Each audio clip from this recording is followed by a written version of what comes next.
वाली नागरिक बड़े प्यार और शांति के साथ सद्भाव बनाकर रहते हैं, और एक तरफ वो आतंक मचाने वाले नागरिक हैं जो संविधान को जलाने की बातें करते हैं। और उन्होंने जलाया भी पार्लियामेंट के सामने खड़े होकर, संविधान की प्रतियों को फाड़ा, और आए दिन मंचों पर चिल्लाते हैं कि भारत के संविधान को बदल देना चाहिए और हम बदलने के लिए आए हैं। यह दुख का विषय है कि अंबेडकर के प्रोग्रामों में बढ़ती हुई भीड़ क्या उन चीजों को नहीं देख पा रही है जो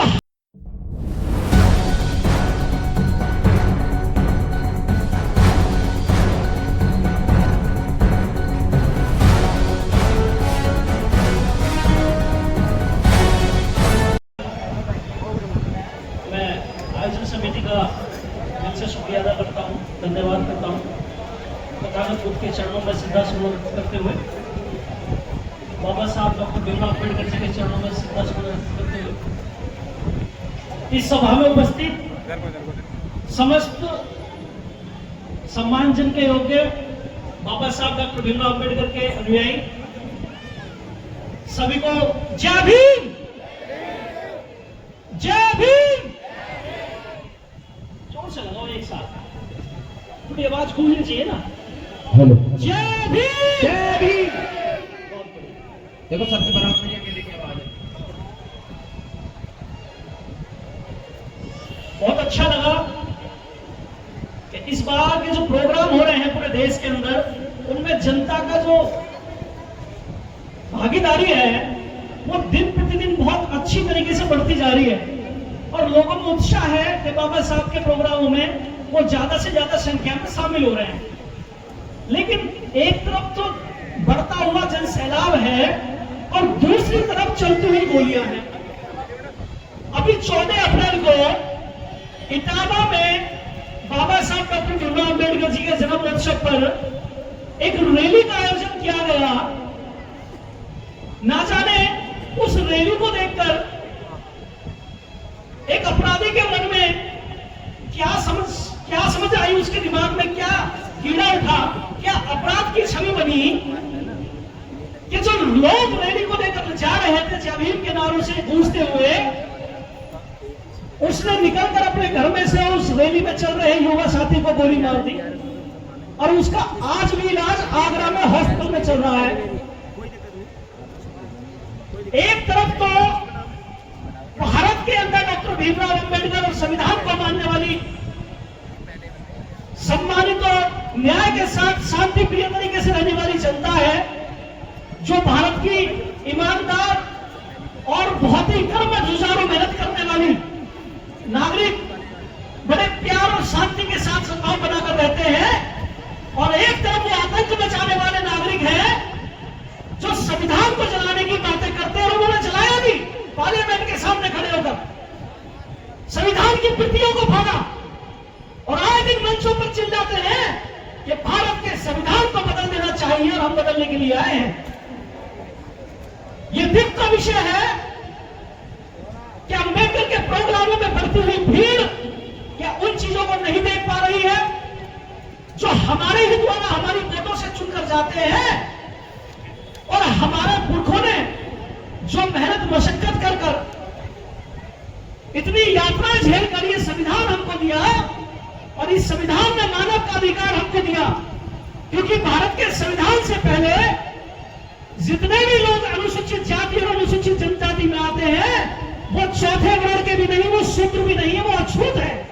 संविधान से पहले अगर हम देखते हैं तो अगर संविधान में मानव होने के उन्हें मूल अधिकार दिए हैं, तो हम सबकी जिम्मेदारी बनती है कि उस संविधान को हम अपनी जान देकर बचाएं और सुरक्षित रखें। हम जान तो जब देंगे कि जब हम संविधान को सुरक्षित करने के लिए वोट भी नहीं कर पा रहे हैं। बड़े दुख की बात है। हम वोट जो डॉक्टर अंबेडकर ने अपनी 4 औलादों को खोकर हमें वोट का अधिकार दिया, जो सभी अधिकारों से बढ़कर अधिकार है, उस वोट को भी हम धर्म के नाम पर डालकर अपने दुश्मनों को मजबूत कर रहे हैं। वो आए दिन हम पर गोलियां चलाते हैं, बहन बेटियों के साथ बलात्कार करते हैं, हमारी जमीनों पर कब्जा कर रहे हैं, संविधान में अमेंडमेंट कर रहे हैं जो हमारे ही खिलाफ आ रहे हैं।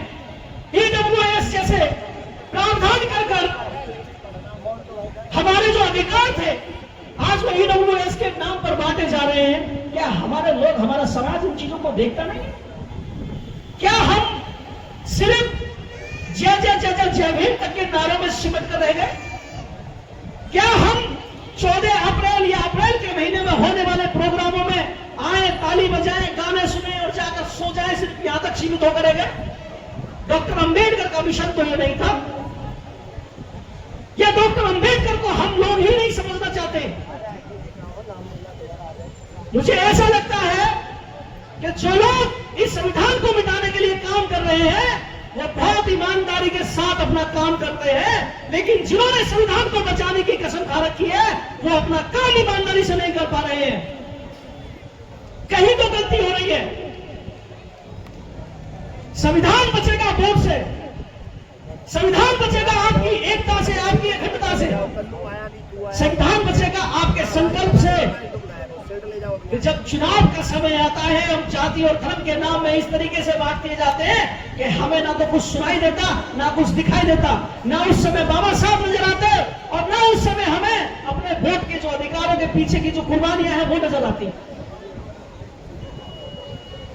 आपने देखा अभी कल परसों आगरा में बारात चढ़ते समय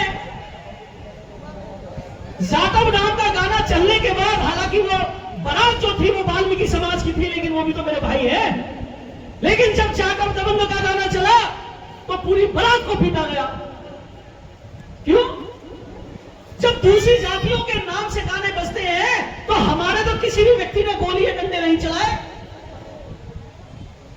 जब जातिवाद पर जाट के जैसी फिल्म आती है तो हमने तो कभी गोलियां नहीं चलाई, डंडे नहीं चलाए, लेकिन जब जाटव दबंग नाम का गाना चलता है तो तुम पूरी की पूरी बारातों को पीटते हो। तो जो भीड़ प्रोग्रामों में इकट्ठी हो रही है वो भीड़ इसके खिलाफ क्यों नहीं आती है आंदोलन में? क्यों इसके खिलाफ रोड पर नहीं उतरती है? क्या सिर्फ ताली बजाना, गाने सुनना, जय भीम के नारे लगाना सिर्फ यहीं तक सीमित रह गया है आंदोलन? हमारे साथियों, हो सकता है मेरी बात चुने और वो सच के अगर चुना नहीं तो वो सच नहीं हो सकता। सोचना चाहिए। आज हमारे लोग इतने फैंसीबल हो गए कि बाबा साहब का प्रोग्राम आया तो इसमें नीला पटका डाल के चल दिए, और जब हनुमान की जयंती आई तो उसमें भगवा पटका डाल के चल दिए, और जब चैवन दुर्गा के नवरात्रे आते हैं तो वो चौकी भी हमारे लोग ही लगाने का काम करते हैं।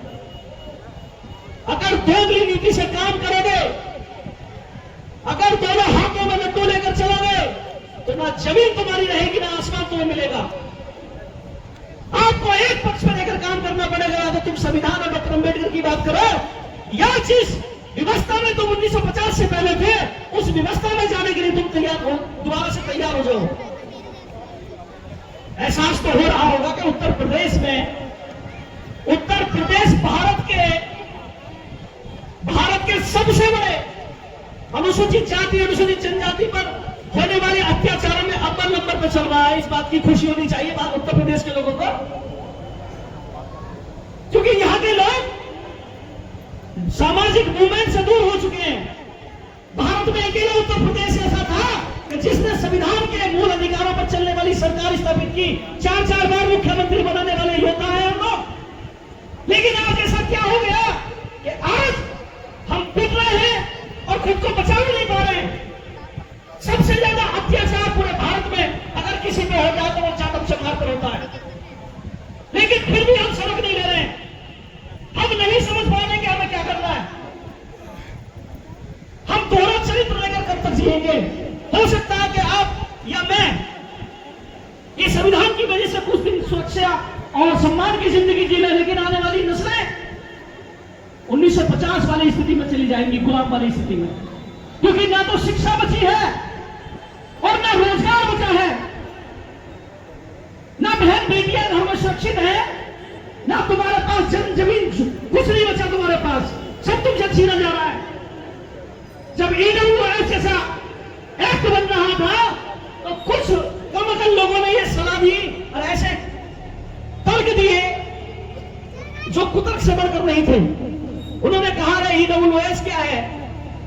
आज देखो जब मेरिट लगती है नौकरियों की तो 100 में से 80 ईडब्ल्यूएस होते हैं।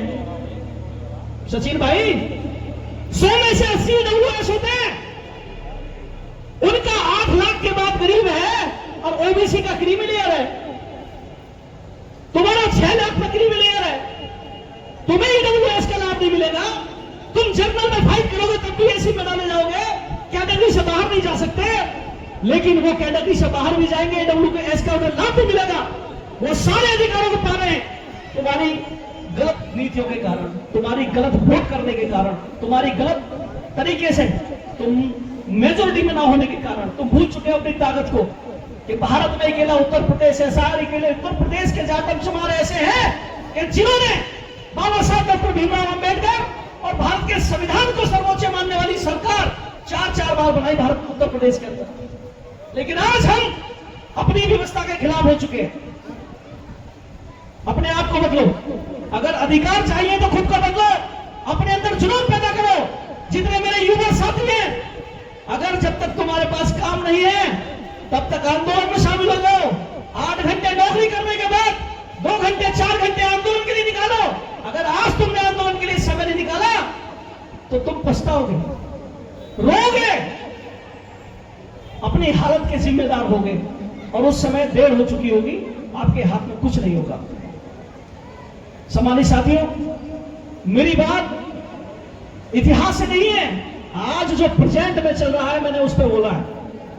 आज पर तो हमें सोचना चाहिए। इतिहास पर बात करने वाले बहुत सारे लोग हैं, लेकिन जिन्होंने अगर आज को नहीं समझा, आज को नहीं संभाला तो सब बर्बाद हो जाएगा। आप खुद इतिहास बन जाओगे। इन्हीं शब्दों के साथ जय भीम, जय भारत।